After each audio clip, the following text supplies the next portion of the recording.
자, 오늘은 송미인곡을 설명해 볼게요. 자, 송미인곡 본문 나가기 전에 전체적인 내용을 내가 알고 있어야 한다 또는 숙지해야 한다라고 생각하시는 친구들은 쇼츠에 송미인곡 선생님 또 그림으로 한 번에 볼 수 있게 올려놨으니까 꼭 한번 보고 본문 공부를 하는 게 훨씬 도움이 된다라고 생각을 해요. 자, 송미인곡은 일단 가사 작품이에요. 자, 우리 가사라고 하는 거는 이제 문학적인 특징을 보게 된다면 가사는 원문적인 특징과 그치?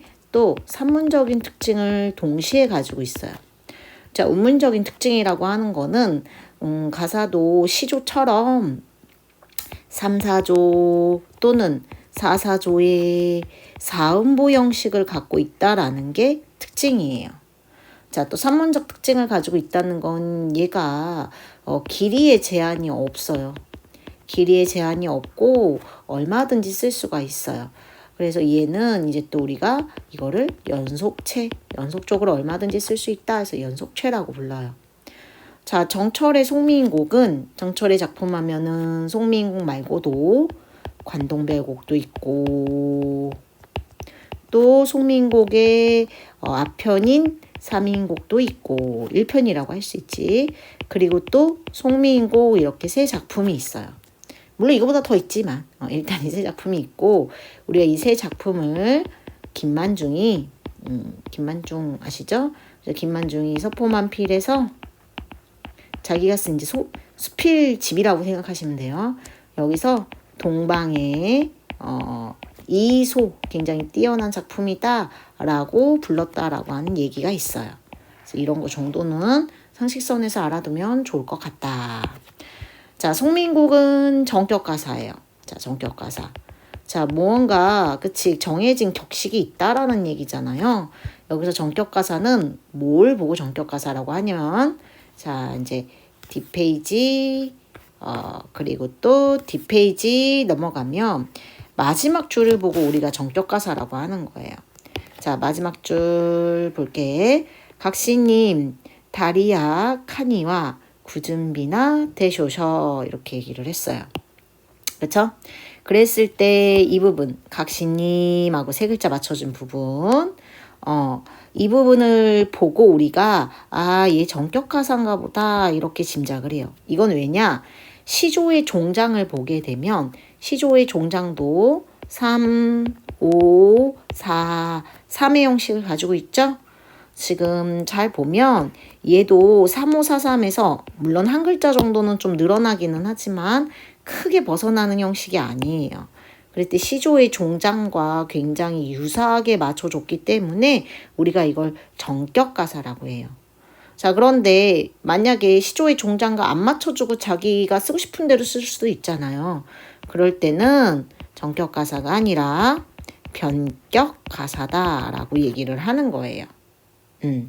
자, 이제 다시 앞으로 돌아와서 본문부터 차근차근 나갈 테니까 부족한 친구들은 복습한다라는 차원에서 한번 다시 보시고 또 수업에서 빠졌거나 부족한 부분이 뭐 똑같은 얘기죠. 이런 친구들은 또 다시 한번 보면서 자기가 안 된 부분들 꼭 확인을 하세요. 자, 서사에 감녀하고 나와 있어요.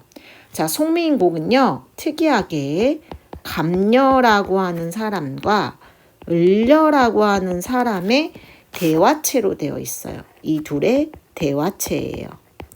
자, 그러면 대화체라고 하면은 한 사람은 주인공이고 한 사람은 그 사람의 이야기를 듣는 사람일 거 아니에요. 이 감녀가 듣느니 보조 화자에 해당하고 물론 이 사람도 말은 합니다. 을려가 중심 화자에 해당돼요. 그러니까 주로 이야기를 끌어가는 사람이 을려고 중심 화자이기 때문에 이 을려는 작가를 대변하는 인물이다라고 할 수가 있어요. 자, 또 감녀와 을려, 여인이잖아요. 여인. 그러니까 얘네 신분이요. 선녀예요. 이따 신분을 짐작하게 해주는 그런 단어가 나와. 그리고 이 사람이 좋아하는 사람은 옥황상제예요. 자, 그래서 이 둘의 어떤 사랑을 통해서 선녀는 그치 아까 얘기했던 정철 신하인 정철을 의미하는 것이고, 옥황상제는 그치 임금님, 그 당시 왕이었던 선조를 의미해요. 그래서 이 남녀 간의 사랑 얘기를 통해서 신하와 선조, 임금님 간의 충성심 이거를 이제 표현했다라고 볼 수가 있어요. 그 왜 그렇게 표현했는지, 그래서 충성심을 왜 남녀 간의 사랑으로 표현했는지는 이따가 다시 또 설명을 할게요. 자, 이제 본문부터 차근차근 봅시다. 오늘은 본문을 집중해서 볼 거고, 해석은 오른쪽에 그치 빈칸, 우리 교재 빈칸도 다 들어가 있으니까 다시 한번 꼭 확인하면서 부족한 부분들 체크해 나가세요. 자, 감령. 저기 가는 저 각시 본 듯도 하도이고 그랬어. 여기서 각시 꼭 누군지 아셔야 됩니다. 여기서 각시는 중심하자인 을려를 의미한다. 이건 잘못된 선택지고 그래서 X라고 해놨죠. 여기서의 각시는 바로 을려를 얘기하는 거예요. 그러니까 중심하자겠죠. 그러니까 위의 선지에서는요. 감녀가 중심하자라는 것도 틀렸고 감녀를 의미했다는 것도 틀린 거예요. 그죠? 언젠가 본 것 같다 그랬어. 그러니까 이 둘 관계는 흔히 구면인 거야요. 그죠? 구면인 거야. 아는 사이인 거지. 자, 천상 백옥경을 천상 백옥경 여기가 어디냐? 위치 여기가 어딘가 봤더니 자, 옥황상제가 사는 그치 궁궐이라고 되어 있어요. 궁궐이라고 돼 있어. 자, 여기서는 대궐을 의미한다. 왜냐면 임금님이라고 생각하면 그쵸 대궐을 의미하는 거 맞겠죠?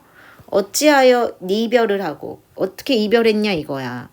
그러면은 이 사람이 지금 이별하고 여기 내려와 있어. 여기는 어디냐면 바로 인간 세계에 내려와 있는 거예요.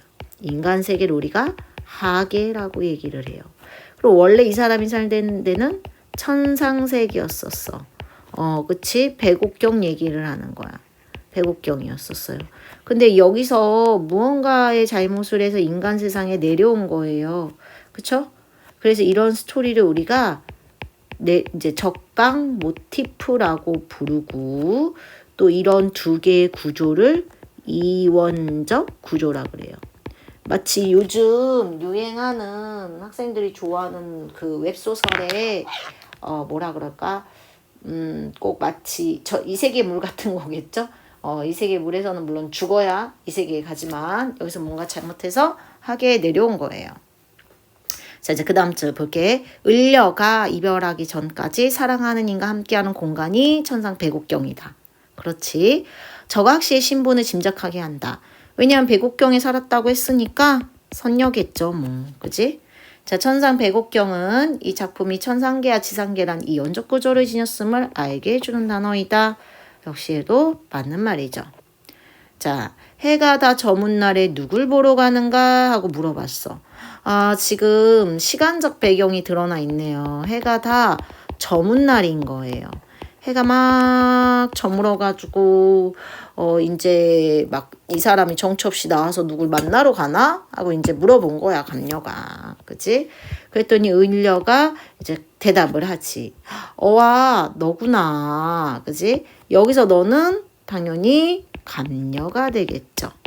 그러니까 밑에 보조화조인 을려를 의미한다 이러면 틀린 거라고요. 이런 손질은. 그치? 이내 사설. 자, 이야기 좀 들어봐라 이랬어. 자, 그럼 밑에 사설은 을려가 하소연을 늘어놓을 수 있도록 돕는 보조적 하자 이야기다. 보조적 하자는 감녀잖아. 감녀 이야기가 아닌데요? 그렇죠? 오히려 을려의 하소연이다 이렇게 생각을 해야지. 그치? 네. 자, 내 얘기 좀 들어봐라 하고 이제 자기 얘기를 시작을 하는 거야. 내 얼굴 이 거동이 님이 괴함즉하건만은 그랬어요. 내 얼굴과 내 거동이 님이 사랑할 것 같다? 이런 좀 생각이 있었대. 사랑할지도 모르겠다? 이런 생각이 내가 있었대. 자, 얼굴이라고 하는 말은 여기서는 그냥 얼굴이라고 해석이 돼 있지만 사실상 얼굴은 옛날에 우리의 몸 전체를 얘기를 하던 게 얼굴이었어요. 우리 전체. 그러다가 지금은 그치 우리 목 위만 얼굴이라고 하죠. 우리 이렇게 된 거를 의미의 축소가 되었다. 어휘가 의미가 축소되었다. 이렇게 표현을 하죠. 그러니까 내 얼굴과 내 거동은 님이 사랑할 만한가라고 내가 의심을 갖고 있었는데 그러다가 어느 날 님이 나를 보고 아 너구나 하고 여기셨대. 아 너구나 하고 여기셨다라는 거는요. 너네 이렇게 그냥 건조하게 여겼다라는 게 아니라 그 당시 임금님과 신하나 뭐 임금님이나 궁녀관계라고 생각하면 나라고 하는 존재를 인식해 주셨다 이렇게 좀 긍정적으로 받아들이시면 돼요. 나라구나 하고 여겨주셨대. 나도 그래서 님을 믿어서 군 뜻이 전혀 없었대요. 군 뜻은 이제 다른 뜻이에요. 다른 맘을 먹지 않았다라는 건 임금님이나 또는 여기서 나온 옥황상제에게 절대적인 어떤 믿음과 사랑이 있었다라는 얘기인 거예요. 그래서 막 이렇게 믿으니까 자 이래야 교태야 어지럽게 막 앞에서 굴었대. 내가 임금님을 믿으니까요. 그 앞에 가가지고 교태와 아양을 막 떤 거야. 막 떨었어. 그랬더니 자 급대치로 가야겠죠. 반기시는 낯빛이 옛날이랑 낯빛 얼굴빛 드디어 얼굴이란 단어 나왔죠. 어떻게 옛날과 달라지셨는가. 그러니까 이 얘기가 무슨 얘기냐면 나는 님을 믿어가지고 막 교태랑 아양을 막 떨었는데 이제 그런 거지. 님도 질리신 거지. 그치? 질려가지고 얼굴빛이 싹 변하셨더라 이 얘기인 거예요. 그러니까 이 사람은 지금 자기가 잘못한 이유 내가 이별을 당할 수밖에 없는 이유가 너무 임금님 앞에서 지나치게 아양 떨고 교태 떨어서 임금님이 살짝 정이 떨어지신 거야. 뭐 임금님이라면 그러면 안 돼. 옥황상제가 정이 좀 떨어지신 거야. 그래서 그 얘기를 한 거야. 내가 생각했을 때 짐작하는 원인인 거죠. 이별의 원인인 거죠. 이게 이제 이별의 원인이다. 누워서 생각하고 일어나서도 막 생각해봤대. 자 이렇게 막 생각하니까 막 저 어찌할 바를 모르잖아. 지금 밤에 잠은 못 자고요. 일어나도 생각하고 누워도 생각해보고 막 이러는 거야. 전전반측하고 있는 거야. 한자성어로 또는 전전 긍긍하고 있고 불안해서 어쩔 줄 모르죠. 좌불 안석하고 있는 거야. 내 몸에 지은 죄가 산과 같이 쌓여있다 그랬어요. 자 우리 죄가 산처럼 쌓일 수 있어요? 네 그럴 순 없어요. 가장법이죠. 가장법. 자 근데 이렇게 가장법을 쓴 이유는 내가 이렇게 지은 죄 전부 다 내 탓이다. 내 탓이오 이렇게 얘기를 하는 거야. 하늘이라 원망하고 사람이라 허물하겠는가. 그 누구를 원망할 수도 없고 그 누구를 탓할 수도 없다 이랬어요. 그때 어울리는 한자성어는 수원, 수구죠. 누구를 원망할 수도 없고 누구를 탓할 수도 없다. 서러워서 풀어내서 생각해 보니 그러면서 갑자기 이런 말 하네. 조물주의 탓이로다 이 얘기를 해. 뭔가 이상하잖아. 아까까지만 해도 내 탓이오 라고 하던 사람이 갑자기 조물주의 탓을 하고 있어요. 자 생각을 해봐야 돼요. 조물주의 탓을 한다는 건 표면적으로 봤을 때는 진짜 말 그대로 신의 탓을 하는 것 같아. 그런데 이면적인 의미를 들여다봐야 하는 거야.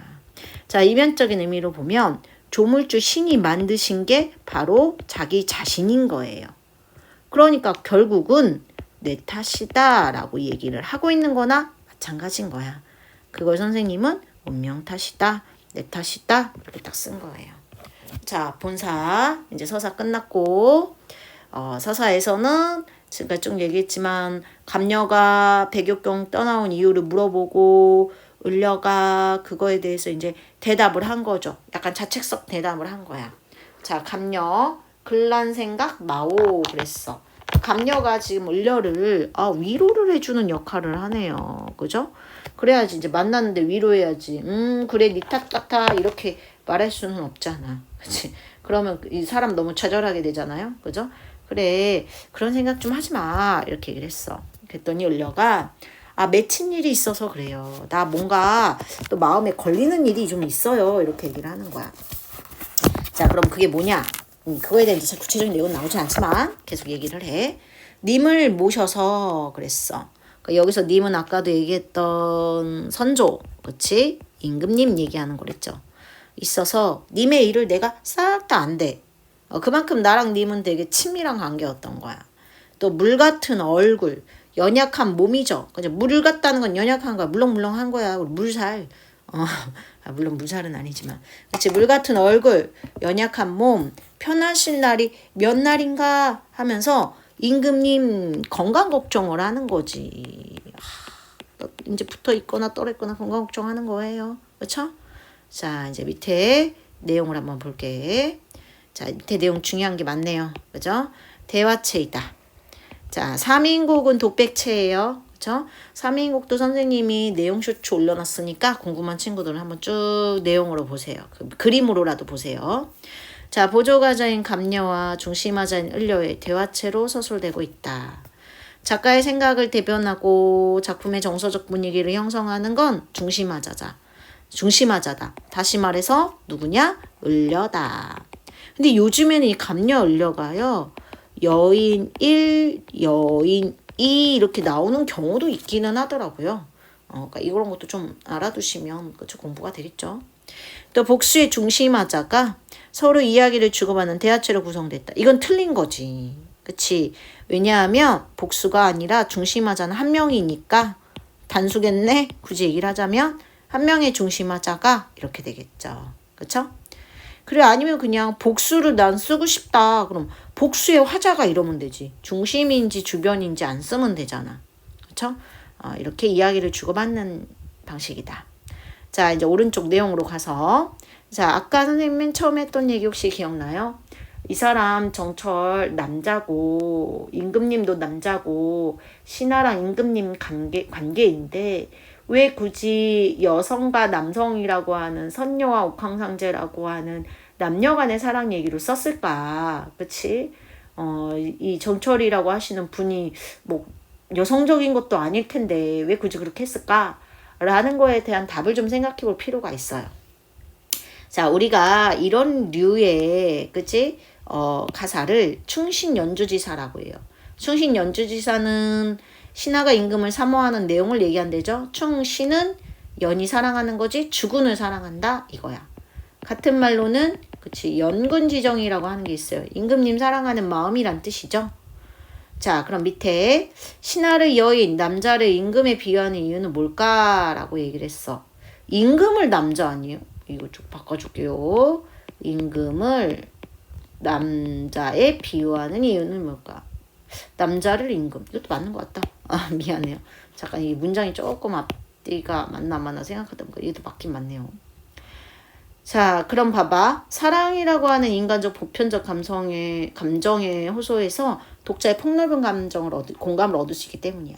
이게 무슨 얘기냐면 그냥 신하하고 임금님 간의 충성심이라고 하면 뭐 그 당시에 일반 백성들은 그런 충성심 뭐 느꼈겠어요? 못 느꼈겠지. 그러지 않겠어? 그건 신하하고 임금님 사이 충성심인데 그러니까 그런 사람들도 있고 현대 우리도 그치 이런 가사에 공감할 수 있는 이유는 이게 그냥 신하하고 임금님의 충성심이다 그러면 공감 못할 텐데 남녀 간의 사랑이라고 하는 그치 시대와 문화와 지역을 초월한 이런 보편적인 감정에다가 호소를 했기 때문에 우리가 보고 느끼고 이거 되게 좋구나 라고 생각할 수 있는 거야. 공감을 할 수 있다는 얘기죠. 그죠? 그래서 이렇게 표현한 거다. 자, 미인은 여기서 임금님 뜻한다? 그런 거 같죠? 송미인곡은 3인곡의 속편. 그지? 자, 이제 뒤로 넘어가 볼게요. 춘한고열. 추는 봄에 좀 추울 때 있죠? 꽃샘추위. 고열은 여름. 어찌 지내시며. 추일 동천. 가을, 그지? 동천. 겨울 하늘. 님의 사계절을 또 다 걱정을 하네. 사계절이 다 나오네. 네가 오시는가. 걱정. 그치? 님에 대한 걱정. 죽조반, 아침에 먹는 죽조반과 저녁에 먹는 매는 여기서 산이 아니라 진지예요. 진지. 식사. 녀와 예전과 같이 새시는가 걱정하는 거야. 기나긴 밤은 또 어찌 주무시는가 하고 또 걱정을 해. 그러니까 임금님의 안위를 걱정한다. 우리 한자성어로는 노심초사한다 그러죠. 몹시 걱정한다. 화자가 님에 대해 몹시 염려한다는 걸 알 수 있어. 자기가 옆에 없으니까 그치 걱정될 수 있겠죠. 자, 님 계신 곳 소식을 알려고 하자 하니 오늘이 거의 다 지나갔어. 오늘은 다 갔어. 아까 시간적 배경 나왔을 때 이미 얘네들이 저녁 무렵에 만났거든. 그러니까 오늘은 다 가버렸네요. 그죠? 내일이나 사람이 올까? 여기서 사람은 님의 소식을 전달해 줄 사람이야. 이제 님이 아니에요. 님 그렇게 한가하지 않아요. 직접 올 만큼. 내 마음 둘 데 없다. 어디로 가잔 말인가? 그러니까 마음이 굉장히 우리 싱숭생숭한다 그러잖아. 이런 말 많이 쓰잖아. 싱숭생숭하고 불안해가지고 마음 둘 데 없어서 막 어디론가 방황을 하는 거야. 자, 방황을 하는데 그 방황하는 공간이 이제 두 군데가 나오겠죠. 자, 미리 봅시다. 방황하는 공간 첫 번째 산과 두 번째 물가인 거예요. 그렇죠? 그러면은 지금 이 사람이 이 정도는 봐야 돼. 산에서 물가로 뭐하고 있다? 이동하고 있다. 그럼 이 부분에서의 시상 전개 방식은 그렇지. 공간의 이동이다. 이렇게 딱 생각을 하면 돼. 잡거든 밀거든 높은 매에 올라갔대. 그러니까 잡고 밀고 간다는 건 되게 힘들게 올라간 거야. 힘겹게 막 끙끙거리며 높은 산에 올라갔어. 자, 이 높은 산에 올라간 이유는 멀리 계신 님을 보기 위해서 올라간 거예요. 그래서 화자의 소망을 성취하기 위한 공간이야. 자, 그런데 놀랍게도 정철의 또 다른 시 3인곡에서 같은 사람이 쓴 거니까 같은 소재가 나오면 잘 봐야 돼. 여기서의 산은요. 내가 님 계신 곳을 바라보려고 하는데 내 시야를 가로막는 장애물이에요. 송미인곡에선 그렇죠. 소만을 성취해주는 공간이고 다른 애 그러니까 이런 거 잘 봐야 된다. 자, 매에 올라갔어. 매에 올라갔더니 구름은 물론이거니와 안개는 무슨 일인가 그랬어요. 멀리 보려고 했더니 막 구름이 막 껴있고 안개가 막 껴있어서 볼 수가 없는 거야. 그래서 얘는 임금님을 보지 못하게 막는 장애물 간신이구나 이렇게 딱 생각을 해야 되는 거지. 얘네 때문에 내가 볼래야 볼 수가 없네요 이래. 자, 산천은 어둡거니와 1월을 어떻게 보냐 이거야. 해와 달을 어떻게 보냐는 거지. 자, 얘들아 해와 달은요 굉장히 상징적인 얘기예요. 해하고 달은 하나밖에 없잖아요. 그래서 임금님을 뜻하는 단어야. 우리 임금님을 뜻하는 한자가요. 일, 월, 성신이 있어요. 성신은 이제 별이에요. 별인데 별 중에서도 기왕이면 한 개밖에 없는 별. 뭐 북극성 같은 거. 그런 게 임금님을 상징하는 단어가 되는 거야. 자, 이걸 어떻게 보며 못 본다는 얘기죠. 자, 지척을 모르니 바로 앞도 모르니 천리를 어찌 바라보겠느냐. 나 볼래야 볼 수가 없다. 보고 싶어도 못 본다. 이거야. 그래서 차라리 물가에 가겠대. 공간이동. 하루에 막 산에 갔다 물에 갔다 엄청 피곤할 것 같아요 지금. 백길을 알아보려고 한대요. 그럼 백길을 알아보면 배라도 타고 가려고 백길 알아보나 봐. 그랬더니 바람이야 물결이야 어둠된 된도이고 그러니까 바람과 물결이 막 쳐가지고 배도 안 떠 이러는 거야. 그러니까 얘는 배를 뜨지 못하게 하는 장애물인 거죠. 그죠? 간신인 거죠. 간신. 자, 시적화자의 소망을 방해하는 대상으로 설정을 하고 있다. 이렇게 돼 있어. 자, 이렇게 미안해요. 이렇게 돼 있다. 자, 그러면 또 밑에 사공은 어디 가고 빈배만 걸려 있는가 그랬어. 빈배만 막 외롭게 걸려 있더래. 자, 이 빈배에 지금 이런 말이 나와 있어. 이제 이 정도 되면 우리 알아야 돼요. 객관적 상관물이란 말. 그래서 객관적 상관물이라는 말 굉장히 많이 쓰는데 습관처럼 쓰는데 우리가 그다지 큰 고민을 안 하고 쓰는 단어예요. 자, 객관적 상관물이란 건 뭐냐? 자, 내가 이렇게 있어. 내가 길을 가다가 어떤 꽃을 봤다? 이 꽃은 나하고 관계가 있어요? 없어요? 없죠? 그러니까 객관적인 대상물일 뿐이야. 나 대상물이라 그랬다. 객관적 대상물인데 내가 가다가 지금 내가 너무 기분이 좋아. 기분이 좋아서 이 꽃을 보니 꽃이 웃고 있는 것 같이 보여. 그럼 얘랑 나랑 감정이 지금 감정을 통해 연결이 됐잖아. 그랬을 때 객관적 상관물이라 그래. 그럼 지금 봐봐. 내가 기분이 좋아서 얘가 웃고 있는 것처럼 보이면 얘한테 내 감정이 투영이 된 거야. 그쵸? 자, 두 번째. 내가 지금 막 너무 슬픈데 얘가 웃고 있는 것처럼 보여. 그럼 얘 대조적인 이 아이를 통해서 내 감정이 더 심화되는 거예요. 자, 세 번째. 내가 지금 웃고 있는데 웃고 있는 걸로 가야 돼요. 이 꽃도 웃고 있는 것처럼 보인다라고 하면서 웃고 있는 꽃 이렇게 표현을 했어. 그래서 이렇게 감정을 써줬어. 그랬을 때가 감정이입인 거예요. 자, 우리가 많은 친구들이 객관적 상관물 나오면 감정이입이다라고 기계적으로 보는 친구들이 있는데요. 절대 그렇지가 않아요. 절대 그렇지가 않으니까 꼭 확인하셔야 돼요. 참, 얘도 봐봐요. 빈배만 걸려있는가 그랬잖아요. 근데 앞에 외로운이라는 말이 없잖아요. 그럼 감정이입이 아닌 거야. 그래서 이거는 그냥 화자의 외로운 심정을 대변해준다. 투영해준다. 이렇게 보는 거야. 주인 없는 빈배를 통해 화자가 현재 느끼는 심정이 드러난다. 이 정도지. 아니 무슨 감정이입이냐고요. 앞에 감정이 없는데요. 네? 무슨 얘기인지 아시겠어요? 자, 강천에 혼자 서서 떨어지는 애를 굽어본대. 그럼 그 말은 지금 해 떨어질 때까지 돌아다닌 거야. 그쵸? 님 계신 곳 소식이 더욱 아득한데인고. 너무 아득하다. 님 계신 곳 소식이 더 막 알려고 하는데 이제 모르겠다 이러는 거야. 자, 그러면서 모첨 찬자리에 밤중이 돌아왔대요. 이 모첨은 부녀자가 거처하는 방은 모첨이 아닙니다. 부녀자가 거처하는 방은요. 우리 규방이라고 하잖아요. 그쵸?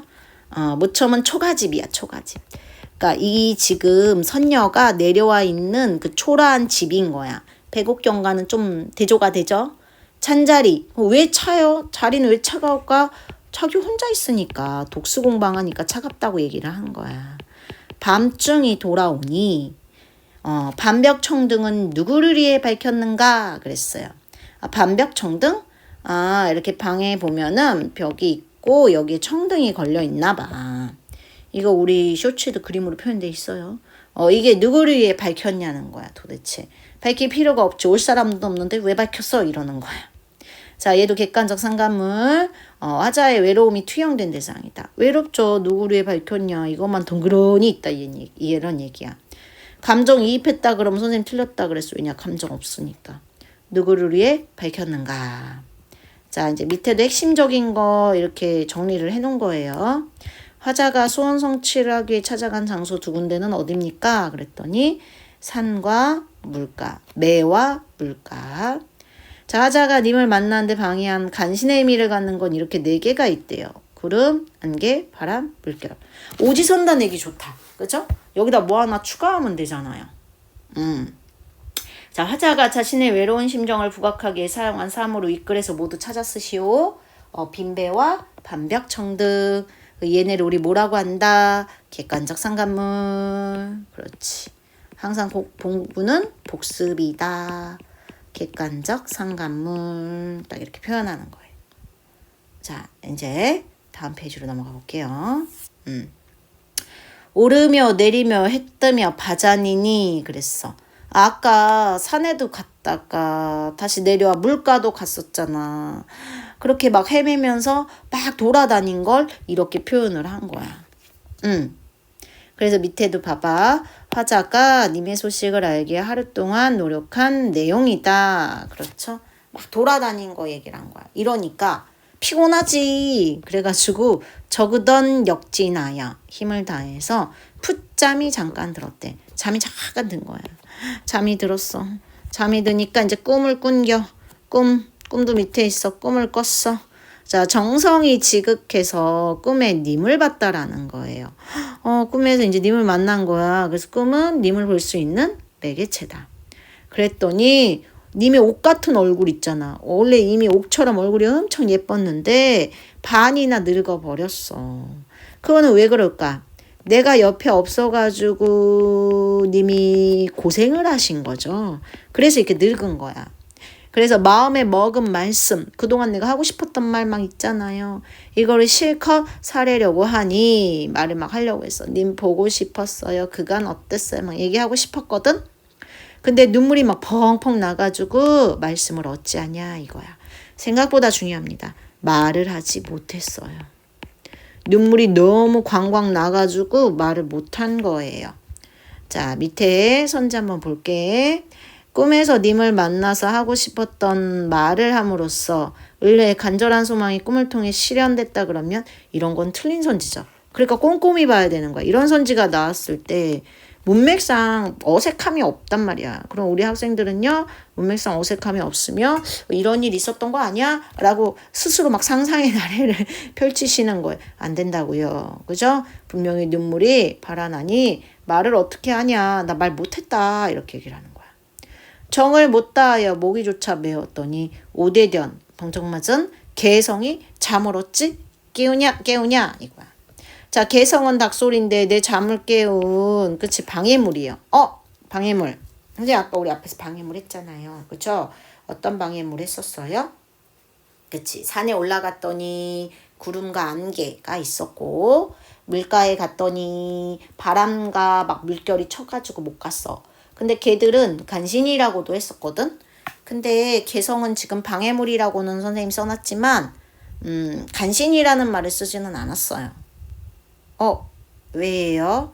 얘들아, 개성은요, 간신이라고 보기는 조금 어려워요.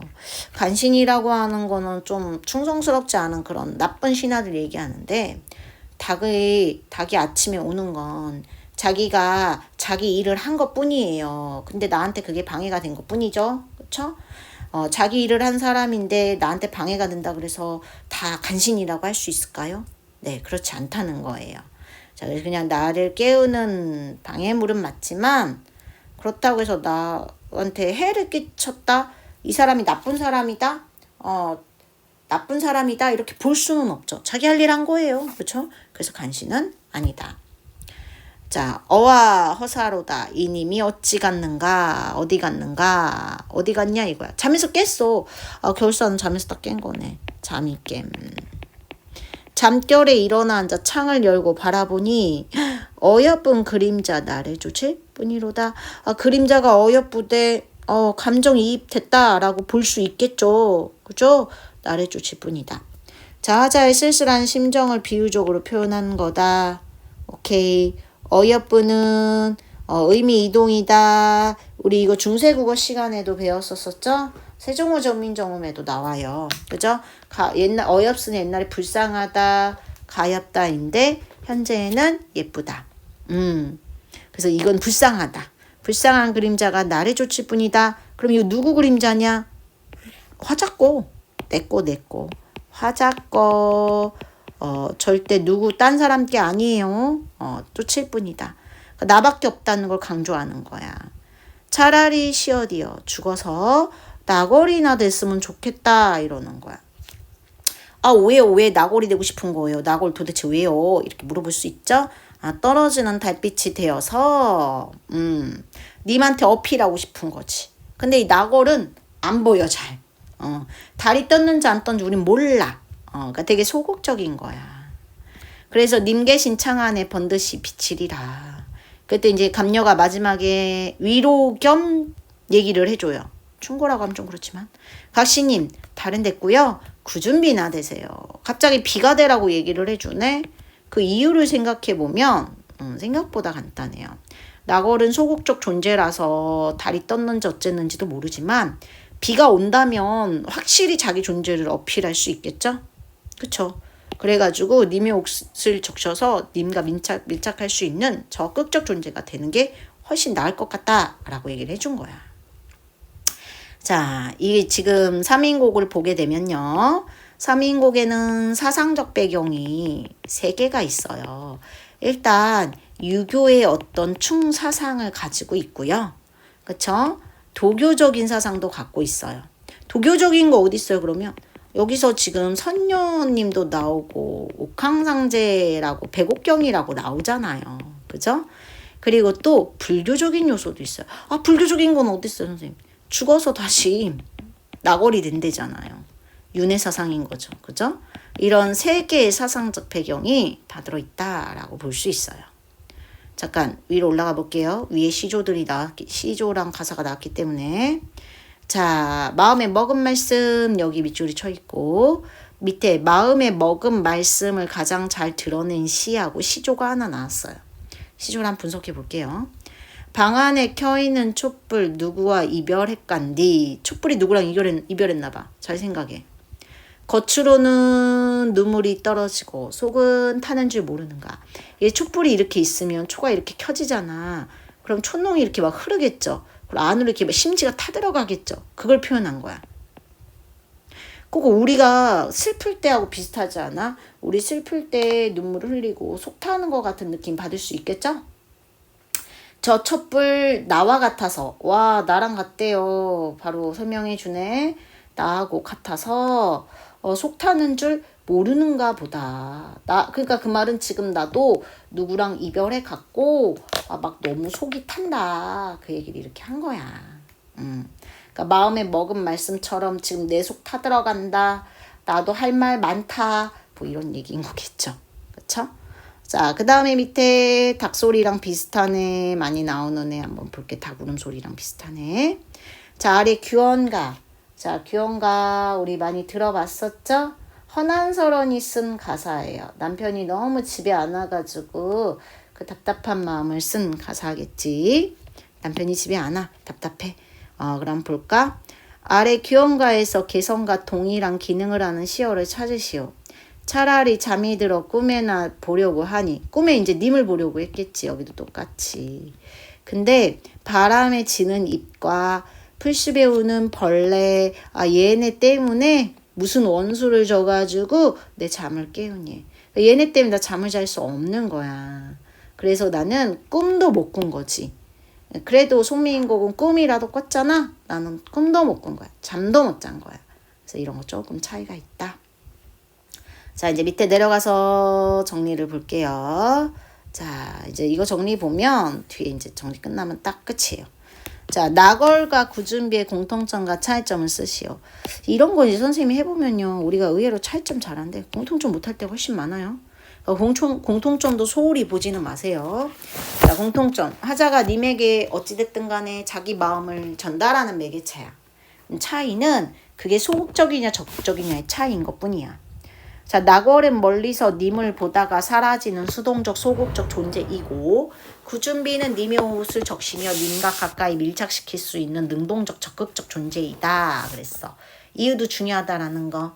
왜냐면 나걸은 멀리서 비추기만 하고, 그렇지. 구준비는 막 적셔 적극적이야. 이런 거 알아둬야 된다. 자, 오른쪽에 정철의 시조. 내 마음 베어내어 별달을 만들고 싶다. 구만리 장천에 걸어서 고운님 계신 곳에가 비춰보리라. 정철이 시조도 썼네요. 자, 내 마음을 별달을 만들 거래. 그럼 이 별달은 내 마음을 님에게 전달하는 매개체 맞죠? 추상의 구체화란 건 뭐냐면 마음이 추상적인 거잖아. 눈에 안 보이는 추상적 관념이잖아. 그걸 별과 달이라고 하는 눈에 보이는 걸로 구체화했다는 뜻이야. 구만리 아주 높은 장천, 하늘에다가 반드시 걸어서, 뻔듯하게 걸어서 고운님, 내가 사랑하는 사람 계신 곳에 가가지고 비치겠다. 그러니까 마치 얘도 나골이랑 똑같네요. 그쵸? 그래서 이제 옛날 기출에요. 별달이랑 똑같은 걸 삼인곡, 송민곡에서 각각 찾아 쓰라고 했을 때 삼인곡에서는 이 사람이 죽어서 범나비가 돼서 임금님 소매에 가가지고 날개에 묻은 향을 묻히겠다 그랬었어. 그래서 범나비.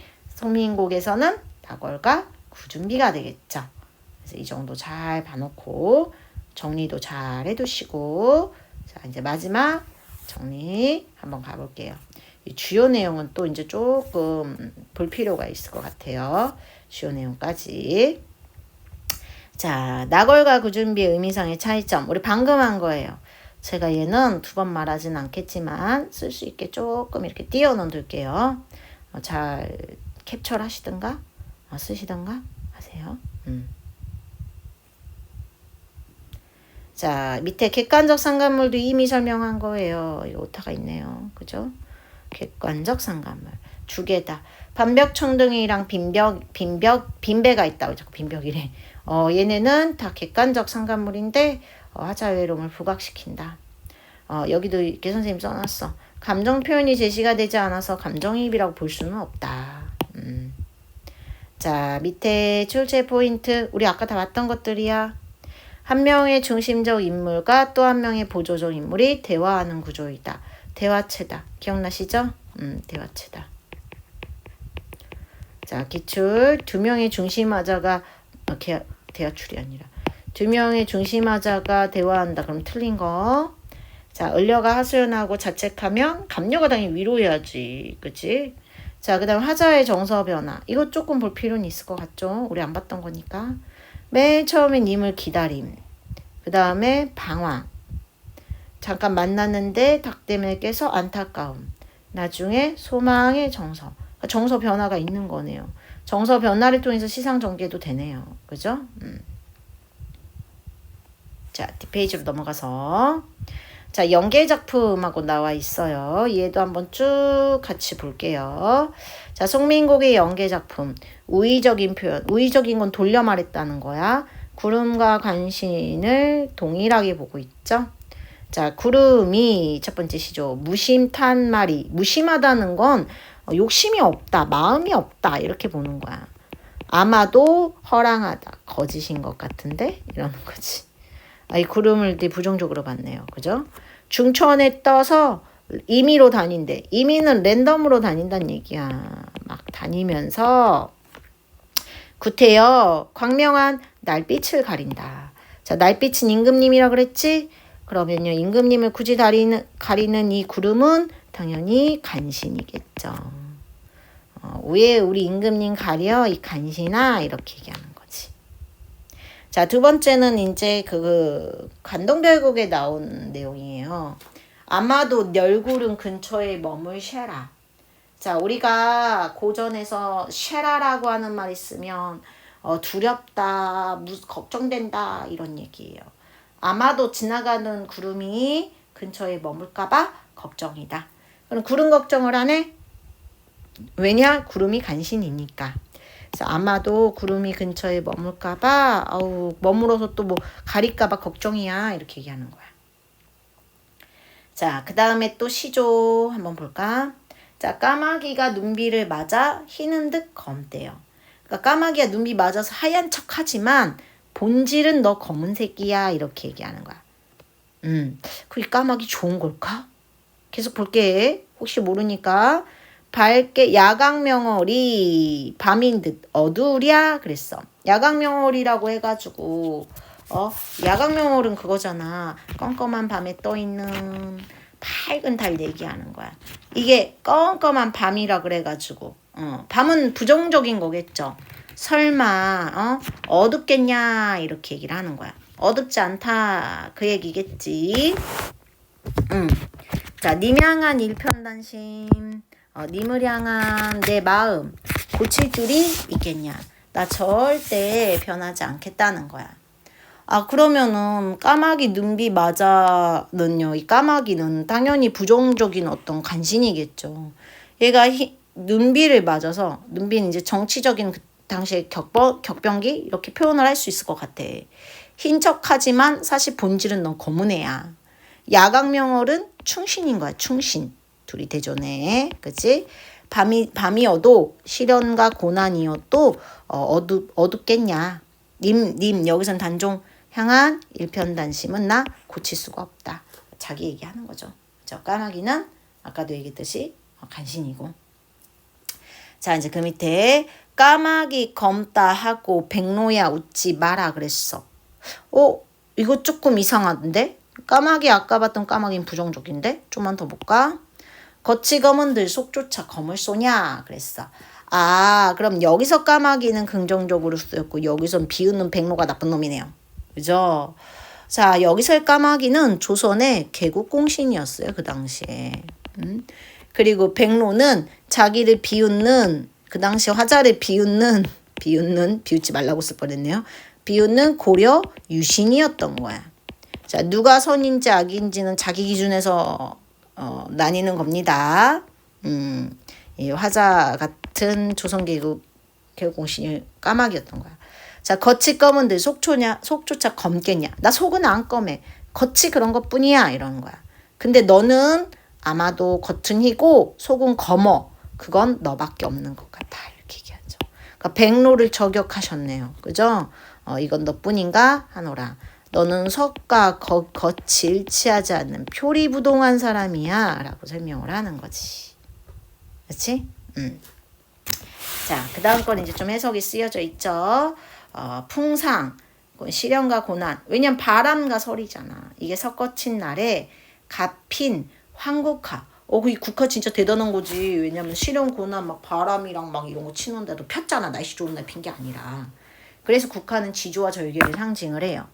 이 황국화를 금분, 화분에 가득 담아 옥당에 보내온대. 홍문관에 보냈대. 이제 임한테 이제 보낸 거야. 도리야. 도리는 왜 간신이냐 그랬을 때 얘가 복숭아꽃이랑 오약꽃이에요. 근데 얘가 봄에만 피니까 날 좋을 때 피는 애들이잖아. 날 좋을 때 뭘 못해. 간신들이다 이거야. 얘는 꽃인 척 하지 마라. 네가 님의 뜻을 알겠냐? 너는 모른다. 나나되니까 안다. 이렇게 얘기를 하는 게 되겠죠. 그렇죠? 자, 밑에 예상 문제는 아까 한한서른의 기원과 우리 봤던 내용이고 이거 다시 한번 확인해 보면서 오늘 수업 마무리할 거예요. 잘 정리해서 또 이해가 안 된 부분이나 설명이 좀 더 필요한 부분들은 클리닉 때 다시 한번 꼭 질문하세요. 오늘은